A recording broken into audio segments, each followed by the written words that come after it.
রোজাদারের দোয়া ফেরত দেওয়া হয় না। দোয়া কবুল হওয়ার অন্যতম একটা অস্ত্র হচ্ছে রোজা রেখে দোয়া। কেমন করে ফেরত দিবে? আল্লাহর জন্য আমরা না খেয়ে আসি, তাই না? আল্লাহ পাকের মায়া হবে না, দয়া হবে না? আমার বান্দা না খেয়ে আছে, আমার বান্দা পানি ত্যাগ করছে, আমার বান্দা স্ত্রী সহবাস ত্যাগ করছে, হালাল গুলো ছেড়ে দিয়েছে আমার জন্য। তা আমি কেন তার দোয়া? অবশ্যই আল্লাহ পাক উপযুক্ত মনে করলে দোয়া কবুল করবেনই করবেন ইনশাআল্লাহ। দোয়া করার পদ্ধতি জানতে হবে।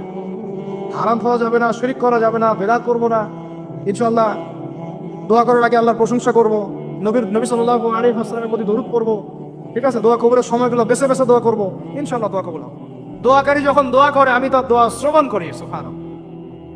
ফালিয়াস্তাজিবু লি ওয়াল ইউমিনু বি, আমি তার দোয়া শুনি, অতএব সেও যেন আমার কথা শুনে। সুবহানাল্লাহ। এবং আমার প্রতি ঈমান নিয়ে আসে। তাহলে রোজা রেখে বেশি বেশি কি করবো বুঝে ফেলছেন? কি বলেন? দোয়া করবেন। কোরআনের পরে কিসের কথা আসছে?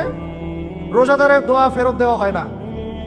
দোয়া কবুল হওয়ার অন্যতম একটা অস্ত্র হচ্ছে রোজা রেখে দোয়া করা। কেমন করে ফেরত দিবে? আল্লাহর জন্য আমরা না খেয়ে আসি, তাই না? আল্লাহ পাকের মায়া হবে না, দয়া হবে না? আমার বান্দা না খেয়ে আছে, আমার বান্দা পানি ত্যাগ করছে, আমার বান্দা স্ত্রী সহবাস ত্যাগ করছে, হালাল গুলো ছেড়ে দিয়েছে আমার জন্য। তা আমি কেন তার দোয়া? অবশ্যই আল্লাহ পাক উপযুক্ত মনে করলে দোয়া কবুল করবেনই করবেন ইনশাআল্লাহ। দোয়া করার পদ্ধতি জানতে হবে। হারাম খাওয়া যাবে না। হারাম রিজিক থাকলে বিশ্বাস করেন, আমি এমনি কথা বলতেছি না। নবী সাল্লাল্লাহু আলাইহি ওয়াসাল্লাম বলেছেন, ইন্নাল্লাহা তাইয়্যিব লা ইউকবালু ইল্লা তাইয়্যিব। আল্লাহ পবিত্র, আল্লাহ পবিত্র ছাড়া গ্রহণ করেন না, কবুল করেন না। মুসাফিরের দোয়া আল্লাহ ফিরায় দেন না। সেই মুসাফির যদি হারাম খায়, সেই দোয়াও কবুল হচ্ছে না। একজন মুসাফির হাত তুলে দোয়া করছিলেন, নবীজি বলছেন, মাথায় ধুলা, গায়ের কাপড় ঠিক নাই, মুসাফির সেজদায় আল্লাহর কাছে দোয়া করছে, হাত তুলে দোয়া করছে, আল্লাহ আমাকে এটা দাও, ওইটা দাও, ওইটা দাও, ইয়া রব্বি ইয়া রব্বি ইয়া রব্বি। নবীজি বলছেন, এই ব্যক্তি যদিও মুসাফির, কিন্তু কিভাবে তার দোয়া কবুল হতে পারে? তার পানীয়টা হারাম, তার খাবারটা হারাম, তার পোশাকটা হারাম। বুঝতে পারছি ভাই? রোজা রেখে বেশি বেশি ইস্তেগফার করবেন। কি করবেন বলেন? রোজা রেখে বেশি বেশি ইস্তেগফারের সবচেয়ে ছোট্ট বাক্যটা হচ্ছে আস্তাগফিরুল্লাহ ওয়া আতুবু ইলাইহি। কি বললাম বলেন? আস্তাগফিরুল্লাহ ওয়া আতুবু ইলাইহি। এইটুকু পারা যাবে না? দিনে কমপক্ষে 100 বার। কতবার? দিনে কমপক্ষে 70 বার বা 100 বার। দিনে কমপক্ষে 70 বার বা 100 বার। আরো বেশি পারলে আরো ভালো। ওই যে হিসনুল মুসলিম একটা বই আছে না, বা কিতাবুজ জিকির, কিতাবুদ দুআ, আল আসকার, এমন অনেক বই পাওয়া যায়। এই বইগুলো কিনবেন, ওখানে দেখবেন অনেক জিকির আজকার দেওয়া আছে, দৈনন্দিন জিকির আজকার দেওয়া আছে, তাসবিহ তাহলিল দেওয়া আছে, সকাল সন্ধ্যার মাসনুন দোয়াগুলো দেওয়া আছে। এগুলো মুখস্থ করেন। কিছু হলেই হুজুর দোয়া করে দেন, হুজুর ফু দিয়ে দেন, হুজুর পানি পড়া দেন। আগে হুজুরের উপর ডিপেন্ডেন্সি কেন? নিজে আল্লাহর কাছে চাওয়া শিখেন। সেজদায় গিয়ে আল্লাহকে বলেন, আল্লাহ আমার অসুস্থ, আমি অসুস্থ, আমাকে শিফা দাও। সেজদায় গিয়ে বলেন, আল্লাহুম্মা আতিনা ফিদ দুনিয়া হাসানা ওয়া ফিল আখিরাতি হাসানা ওয়া কিনা আযাবান নার। হাত উঠান, আল্লাহকে বলেন, আল্লাহুম্মা আইনি আলা যিকরিকা ওয়া শুকরিকা ওয়া হুসনি ইবাদাতিক। আল্লাহকে বলেন, ইয়া শাফি, ইয়া আল্লাহ, ইয়া রহমান, ইশফিনি, আমাকে শিফা দান করেন। আগে আল্লাহর সাথে কথা বলা শিখেন, তাই না ভাই? তারপরে দোয়া নিবেন, পানি পড়াও নিতে পারেন, ঝাড়ফুঁক নিতে পারেন, সেটা আছে বৈধতা অবশ্যই, এটাও ঠিক আছে। কিন্তু আগে আপনি আল্লাহকে চিন্তা শিখেন। বেশি বেশি রোজা রেখে ইস্তেগফার করবেন, আল্লাহ পাক তৌফিক দান করেন, আমিন। একটা বইয়ের নাম বলছি হিসনুল মুসলিম, আল আসকার, কিতাবুদ দুআ, এরকম অনেকগুলো বই আছে বাজারে। এগুলো কিনে বাসায় মুখস্থ করার চেষ্টা করেন, আল্লাহ পাক তৌফিক রায় করেন, বলি আমিন। আল্লাহর ওয়াস্তে সাহরি এবং ইফতারে মুসলমানের মতো খাবার খাবেন, জানোয়ারের মতো খাবার খাবেন না। সাহরি এবং ইফতার এই দুটোতে কি খাবেন? মুসলমানের, মুমিনের মতো খাবার খাবেন, জানোয়ারের মতো খাবার খাবেন না। আল্লাহ পাক বোঝার তৌফিক দান করেন। মানে আমরা কিন্তু সাহরিতে কি করি জানেন? 7 পেট খাই। কয় পেট? নবীজি বলেছেন, খাবে পেটের 1 ভাগ খাবার, 1 ভাগ পানি, 1 ভাগ, আবার বলি 1 ভাগ খাবার, 1 ভাগ পানি, 1 ভাগ। কার পেট খালি আছে এখন খাওয়ার সময়? খাওয়ার টেবিলে আমাদের ওস্তাদরা বলেন, যে মুসলিম উম্মাহ, আমাদের ওস্তাদরা বলেন, যে মুসলিম উম্মাহ খাবার টেবিলে হেরে গেছে, সে কখনো জিহাদের মাঠে জিততে পারবে না। বুঝতে পারেন নাই? বুঝতে পারলাম না কথা? যারা খাবারের টেবিলেই হেরে গেছি, এখানেই তো আপনি সুন্নাহ মাফিক খাইতে পারতেছেন না, প্রবৃত্তির কাছে হেরে গেলেন, গপ গপ গপ গপ করে খাচ্ছি 7 পেট ভর্তি করে। এখানে তো খাবারের সামনেই হেরে গেলাম, প্রবৃত্তির সামনে। সে আবার কাফেরদের সাথে জিতবে কেমনে? জিতবে? আগে নিজে প্রবৃত্তির উপর জিহাদের জিততে হবে। আমার মন চাচ্ছে যে না করি, করবো না, এটার নাম জিহাদ, এটাও জিহাদ। মন চাচ্ছে সুদ খাই একটু, খাবো না, এটার নাম কি? জিহাদ। মন চাচ্ছে নামাজ না পড়ি, ঘুমায় থাকি, মন চাচ্ছে না, মন বলতেছে ঘুমাই ঘুমাই ঘুমাই, কিন্তু নামাজ পড়তে হবে। এই উঠলাম, ওযু করলাম, গেলাম, এর নাম কি? এটাও এক প্রকার কি? বরং নফসের সাথে জিহাদটা অনেক বড় জিহাদ বলা হয়েছে, বলা হয় নাই? এটা মানুষকে শক্ত করবে। একটা মেয়ে সেটা প্রেম করতে মন চায়, করবো না, ওকে দেখবো না, যাবো না কাছে, এটা এটা শক্ত থাকার নাম কি? এটা মনের নফসের সাথে কি বুঝেন? আল্লাহ পাক আমাদেরকে নফস শক্ত করার তৌফিক দান করেন। তো ভাই, খাবার ইফতারেও এভাবে সাত পেট খাবেন না, সারিতেও খাবো না, কথা করি তো ইনশাল্লাহ। শোনেন, পরিমিত খাবেন, পুষ্টিকর খাবার খাবেন, পরিমিত খাবেন কিন্তু পুষ্টিকর খাবার খাবেন, তাহলে যথেষ্ট হবে ইনশাল্লাহ। এই রমাজানে আমরা সবাই বেশি থেকে বেশি কোরআন তেলাওয়াত করবো ইনশাল্লাহ। কারা কারা পারি হাত তুলি? আলহামদুলিল্লাহ, কামান সবাই পড়েন কোরআন তেলাওয়াত, মাশাআল্লাহ মাশাআল্লাহ। এইটাই তো চাই, বাংলাদেশের ঘরে ঘরে প্রত্যেক ব্যক্তি যেন কোরআন তেলাওয়াত করা জানে, এটাই তো আমরা চাই। এমন যদি হয় যে 100% মানুষ কোরআন তেলাওয়াত করতে পারে, 16 কোটি মুসলিম, দিন কায়েম হয়ে যাবে ইনশাআল্লাহ ইনশাআল্লাহ ইনশাআল্লাহ। ভিতরে কাজগুলো করেন, আল্লাহ পাক তৌফিক দান করেন। তো ভাই, কোরআন আমরা রমজানে বেশি থেকে বেশি পড়বো ইনশাআল্লাহ ভাই, ঠিক আছে? যারা পারি না, একটা লিমিট ফিক্স করি, কমপক্ষে দিনে 1 পারা, দিনে কমপক্ষে এক পারা, তাহলে 30 দিনে 1 খতম হবে। ওকে, আরো বেশি পারি 2 পারা, তাহলে 2 খতম হবে। আরো বেশি পারি 3 পারা। এমন আমাদের ইমামদের যুগে, আমাদের 4 ইমামদের যুগে, সলফে সালেহিনদের যুগে প্রতিদিনই একটা করে খতম দিতেন তারা। সুবহানাল্লাহ, তাদের সময় আল্লাহ বরকত দিয়েছিলেন। সুবহানাল্লাহ, সারা রাত জেগে তেলাওয়াত করতেছেন, নামাজ পড়তেছেন, দিনের বেলা তেলাওয়াত করতেছেন। রমজান মাস হচ্ছে কোরআন নাজিলের মাস। এই মাসে যে হতভাগা কোরআন পড়তে পারলো না, তার জন্য আফসোস করা ছাড়া কিছু করার নাই। রমজান মাসে কোরআন আগে পড়বো, কোরআন শিখবো, না পারলে কি করবো? না পারলে 1 মাসে শিখবো, অন্যকে শেখাবো, কোরআনের দার্স দিব, কোরআনের মাহফিল হবে, কোরআনের তাবলীগ হবে, কোরআন নিয়ে আলোচনা হবে ইনশাআল্লাহ। আমরা জানবো কোরআনের মধ্যে কি আছে। এটা জানার সবচেয়ে উত্তম মাস হচ্ছে কি? রমাদান। আল্লাহ পাক তৌফিক দান করেন। আমি যারা আমরা আরবি জানি টুকটাক ভাঙাচোরা, তারা আমরা একটা অর্থ পড়বো ইনশাআল্লাহ। যারা আমরা আলেম ওলামা আছে অনেকেই, যারা ইফতার দিয়েছি, দাওরা দিয়েছি, বা আমরা তালেব ইলম ওলামা একরাম যারা আছে, আমরা এই কোরআনের তাফসীরগুলো পড়বো ইনশাআল্লাহ। মানে কোরআনময় রমাদান, কোরআনময় কি? এবং চেষ্টা করবেন, আমার খুব ইচ্ছা হয় যদি আল্লাহ পাক আমাকে ক্ষমতা দিতেন বা তৌফিক দিতেন, আমার ইচ্ছা হয় যে রমজান মাসে বাংলাদেশের যত মসজিদ আছে সমস্ত মসজিদে কোরআন শিক্ষা ফ্রি হয়ে যাবে ইনশাআল্লাহ। ভালো উদ্যোগ না? বাংলাদেশে কত মসজিদ আছে? হাজার না লাখ? লাখ না কোটি? হয়তো কোটি কোটি মসজিদ থাকতে পারে। প্রত্যেকটা মসজিদে যদি বিনামূল্যে কোরআন শিক্ষা কার্যক্রম করা যেত রমজান মাসে, 1 মাসে আপনি দেখতেন প্রায় মিনিমাম 5 কোটি মানুষকে কোরআন শেখানো যায়।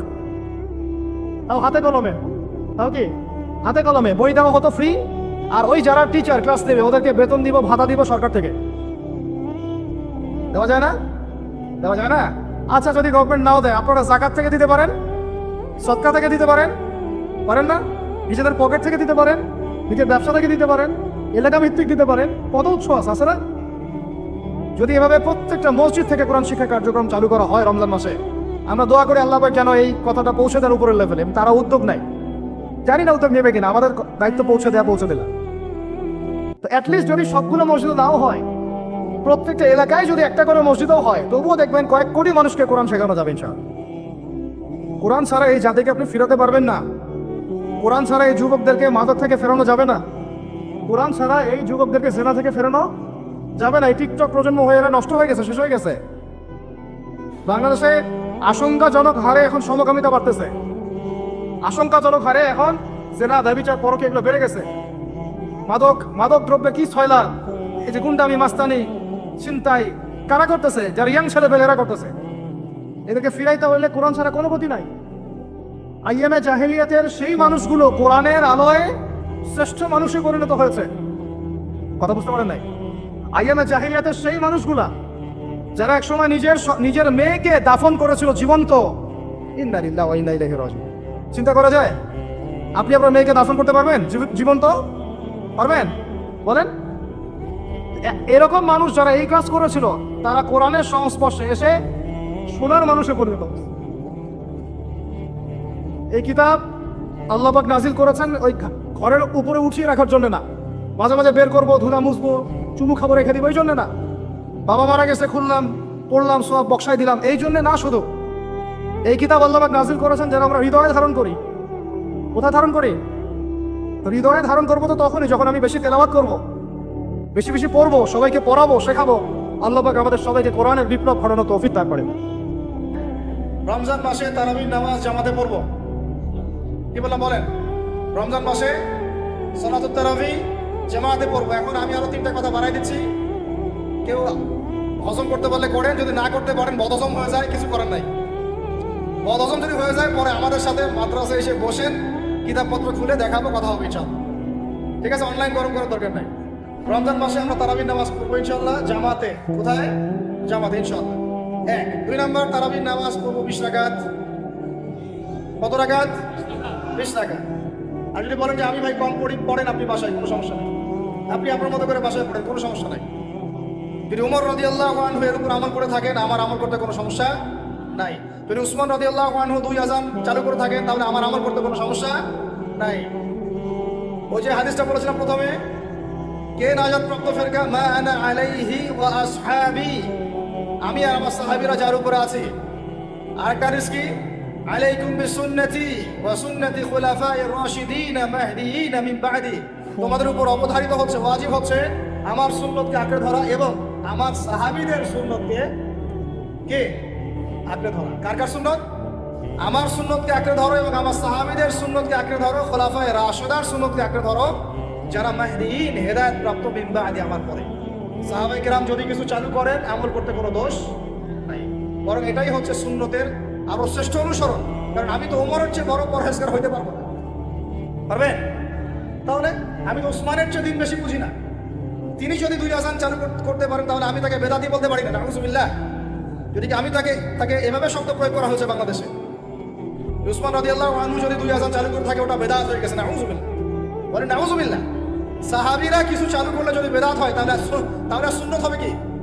তাহলে সুন্নত কোনটা হবে? তাহলে এই ব্যক্তি এরকম কথা যদি কেউ বলে থাকে, তাহলে তার উচিত হবে এখনই রুজু করে ফিরে আসা, অহংকার না করা, হঠকারিতা না করা, এখন ইস্তেগফার করে তওবা করে ফিরে আসা। আল্লাহ মাফ করে দিবেন ইনশাআল্লাহ। আর এর উপর হঠকারিতা থাকে না, উসমান রাদিয়াল্লাহু আনহু যদি 2 আযান চালু করে থাকে, তিনি ভুল করেছেন, তিনি বেদাত করেছেন, নাউযুবিল্লাহ।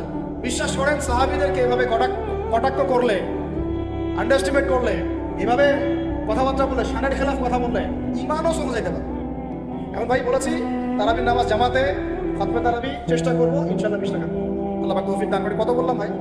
12 7 3টা 13 14 15। 13 হচ্ছে শেষ রাত্রেও কিছুটা সময় হলেও আল্লাহকে ডাকার চেষ্টা করেন, সুন্নত নফল কিছু করার চেষ্টা করেন, দোয়া করেন, কিছু কোরআন তেলাওয়াত করেন। ওই সময় আল্লাহ পাকের রহমত নেমে আসে। আল্লাহ পাক আহ্বান করতে থাকেন, কে আছো আমার কাছে চাইবা, কে আছো আমাকে ডাকবা, কে আছো আমাকে আমার কাছে কিছু চাইবা, ডাকবা, ক্ষমা প্রার্থনা করবা, আমি তোমাকে ক্ষমা করে দিব, আমি তোমাকে যা চাও তাই দিব, আমি তোমার ডাকে সাড়া দিব। এইভাবে আল্লাহ পাক ফজর পর্যন্ত বলতে থাকেন। এটাকে কিয়ামুল লাইল করবেন, তাহাজ্জুদ করবেন। এটা তাহাজ্জুদ আপনি এমন না যে আপনি তারাবি পড়েছেন বলে পরে নামাজ পড়তে পারবেন না, এমনটা কিন্তু বিষয়। আপনি পরেও শেষ রাত্রেও নামাজ পড়তে পারবেন ইনশাআল্লাহ। আল্লাহ পাক তৌফিক দান করুন, আমিন। 13 হয়েছে, 13 শেষ। 14 হচ্ছে ভাই, যদি সামর্থ্য থাকে রমজান মাসে একটা উমরা করে আসে। যদি সামর্থ্য থাকে, সবার তো সামর্থ্য নাই, কিন্তু যদি সামর্থ্য থাকে রমজান মাসে একটা উমরা করে আসতে পারে। আল্লাহ পাক যারা নিয়াত করেছে উমরা করার, আল্লাহ পাক করার তৌফিক দান করেন। যারা আল্লাহর ঘর দেখে নাই, আল্লাহ পাক সবাইকে দেখার তৌফিক দান করেন। যারা হজ ফরজ হয়েছে, অবিলম্বে হজ করার তৌফিক দান করেন। আল্লাহ পাক আমাদের সবাইকে ফরজ হজ আদায় করার তৌফিক দান করেন। এবং যাদের সামর্থ্য আছে, আল্লাহর মাকবুল বান্দা, তাদেরকে আল্লাহ পাক বেশি বেশি আল্লাহর ঘর জিয়ারত করার তৌফিক দান করেন, আমিন। তো শেষটা হচ্ছে, রমজানে আমরা আমাদের আশপাশের সমাজের যত দরিদ্র মানুষ আছে, অসহায় দরিদ্র ইয়েতিম, বিধবা, মিসকিন, এরকম মুসলিম যারা আছে, তাদের সবাইকে ইনশাআল্লাহ রমাদানের পণ্য সামগ্রী, খাদ্য সামগ্রী বিতরণ করবো ইনশাআল্লাহ। এই উদ্যোগটা আমরা সবাই নেই, তো আল্লাহ পাক নেওয়ার তৌফিক দান করেন। প্রত্যেকটা এলাকা ভিত্তিক যুবকরা দাঁড়ায় যাও, হালাল যাদের অর্থ, ওদের থেকে কালেকশন করো, করে প্যাকেট রেডি করো। এক পাশে রমাজানের প্যাকেজ, চাল ডাল ছোলাপুর যা যা হয়, রমাজানের প্যাকেজটা করে সমাজের নিম্নবিত্ত, একদম নিম্নবিত্ত, নিম্ন মধ্যবিত্তরা চেয়ে খাইতে পারে, নিম্ন মধ্যবিত্তরা কিন্তু চেয়েও খাইতে পারে না, ওদের গায়ের হতে লাগে, তাই না? কিন্তু তাদের নাম লিস্ট করে সবার ঘরে ঘরে পৌঁছে দেওয়ার চেষ্টা করবো, তৌফিক দান করুন। যে মানুষটা জান্নাতে যাবে নিশ্চিত, এবং যিনি জান্নাতের দরজা না খুললে জান্নাতের দরজা কারোর জন্য খোলা হবে না। যে মানুষটা হচ্ছে ভদ্র, স্মার্ট, বিচক্ষণ, কোনো মানুষ পৃথিবীতে নাই। সকল ধর্মের মানুষ মানে এটা। কিছু আছে শয়তান, মানুষ টুপি শয়তান, এরা মানে না, বাট দেখবেন ম্যাক্সিমাম মানুষই মানে। হোক সে ইহুদি বা খ্রিস্টান বা হিন্দুইজম বা মুসলিম, তো মানেই, সবাই মানে। এই মুহাম্মদ সাল্লাল্লাহু আলাইহি ওয়াসাল্লামের মতো স্মার্ট, বিচক্ষণ, ভদ্র, সুচরিত্রের মানুষ পৃথিবীতে কোনোদিন আসেও নি, আসবো না। সেই নবীর জীবনটা আপনি পড়ে দেখবেন, আর রাহিকুল মাকতুম বইটা, যে চড়াই আর উতরাই, খালি দুঃখ, কষ্ট, যন্ত্রণা, লাঞ্ছনা, কন্টিনিউয়াসলি আমাদের নবী সাল্লাল্লাহু আলাইহি ওয়াসাল্লাম তো 1 মাস শান্তিতে ঘুমানো নাই নবী হওয়ার পরে। যখন তিনি মারা যান, ফাতিমা রাদিয়াল্লাহু আনহার কথা মনে আছে না? কানে কানে কি জানি বললেন। তখন আমাদের নবী একটা কথা বলেছিলেন, আমি এই বয়সে সে কথাটা বুঝি, মাদ্রাসা লাইফে, ইউনিভার্সিটি লাইফে বুঝিনি। নবীজি বলেছিলেন তার মেয়েকে, ফাতিমা রাদিয়াল্লাহু আনহা তার কষ্ট দেখে কান্নাকাটি শুরু করলেন। আমাদের নবীজি তাকে কাছে ডেকে বললেন কানে কানে যে কি জানি একটা বললেন। তারপর ফাতিমা রাদিয়াল্লাহু আনহা চুপ করে গেলেন। তো পরে জিজ্ঞাসা করা হলো কি বলেছিলেন, তিনি বললেন আব্বাজান বলেছেন আজকের পর তোমার আব্বার কোনো কষ্ট থাকবে না, আর তুমি আমার পরিবারের মধ্যে সবার আগে আমার সাথে সাক্ষাৎ করবে। এই যে আজকের পর আমার আব্বার আর কোনো কষ্ট থাকবে না, এর মানে বোঝেন, মানে সারাটা নবমী জীবন কত যে কষ্ট নবী সাল্লাল্লাহু আলাইহি ওয়াসাল্লামকে সহ্য করতে হয়েছে। আজকে জান্নাতে যাওয়ার দিন, আজকে আর তোমার আব্বার কোনো কষ্ট থাকবে না। এই মানুষটার যদি এই অবস্থা হয় তাহলে আমরা কি? আল্লাহ পাক সেই মানুষটাকে এই সূরা দুটো শোনাচ্ছেন, আমি কি তোমাকে এতিম পাই নাই, তোমাকে পথভ্রষ্ট পাই নাই, হেদায়েত দেই নাই, ভরণ পোষণ করিনি, আমি আল্লাহ তোমাকে ছেড়ে দেই নাই, শীঘ্রই তোমাকে দান করব, হ্যাঁ, তোমার বোঝাকে আমি হালকা করিনি। ফাইন্না মা'আল উসরি ইউসরা, ইন্না মা'আল ইউসরি ইউসরা।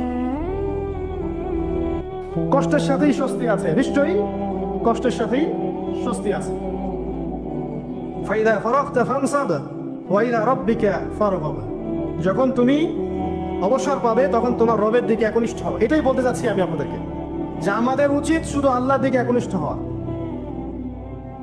দুনিয়াকে ভালো না বাসা, কিচ্ছু না দুনিয়াটা। আমার চেয়ে ভালো আপনারা এটা জানেন না, কিচ্ছু না দুনিয়াটা, মানে মুহূর্তে ডিজাস্টার হয়ে যেতে পারে। আর যাদেরকে নিয়ে এই দুনিয়া, আমাদের মা বাবা ভাই বোন আত্মীয় স্বজন স্ত্রী সন্তান, এরা সবাই যে যার হক চাচ্ছে, তাদের হক দিয়ে দেন, আপনি খুব ভালো, দিতে পারবেন না আপনি ভালো।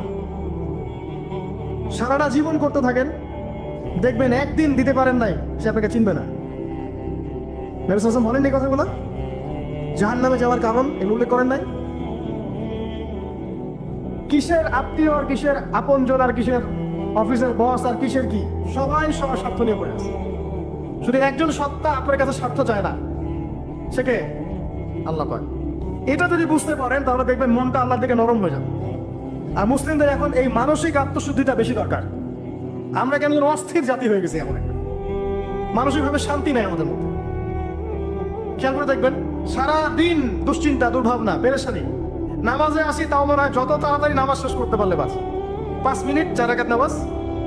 আর ইমাম যদি ভুলে 10 মিনিট পড়ায় তো চাকরি নট।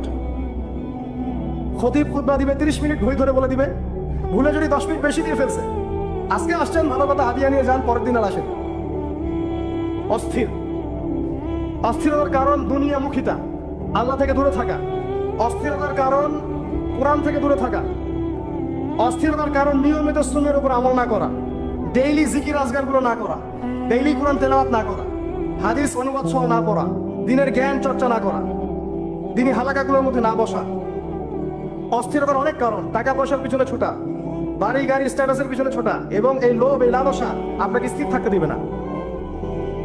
অস্থিরতার কারণ এই যে আমরা বলি মেটেরিয়ালিজম, আমরা বলি বস্তুবাদিতা, এগুলো অস্থিরতার কারণ। এগুলো কখনো আপনাকে স্বস্তি দিবে না। আপনি যত দৌড়াবেন দুনিয়ার পেছনে, দুনিয়া আপনার থেকে তত পালাতে থাকবে। আর আল্লাহ পাক বলেছেন, হে আদম সন্তান, আমার ইবাদতের জন্য সময় বের করো, আমি তোমাকে 2টা জিনিস দিব। 1 নাম্বার, তোমার হাতকে আমি সচ্ছলতা দিয়ে ভরে দিব, আর 2 নাম্বার, তোমার সমস্ত অভাব আমি দূর করে দেব। যে ব্যক্তি আল্লাহর জন্য সময় দেয়, আল্লাহর জন্য বাঁচে, আল্লাহর জন্য মরে, সব কাজ আল্লাহর সন্তুষ্টির জন্য করে, দেখবেন ও মনের মধ্যে শান্তি আছে। হয়তোবা তার 5 তলা 10 তলা বাড়ি নাই, BMW নাই, সুজুকি জিক্সার নাই, তারপরে দেখবেন সে অনেক শান্তিতে আছে।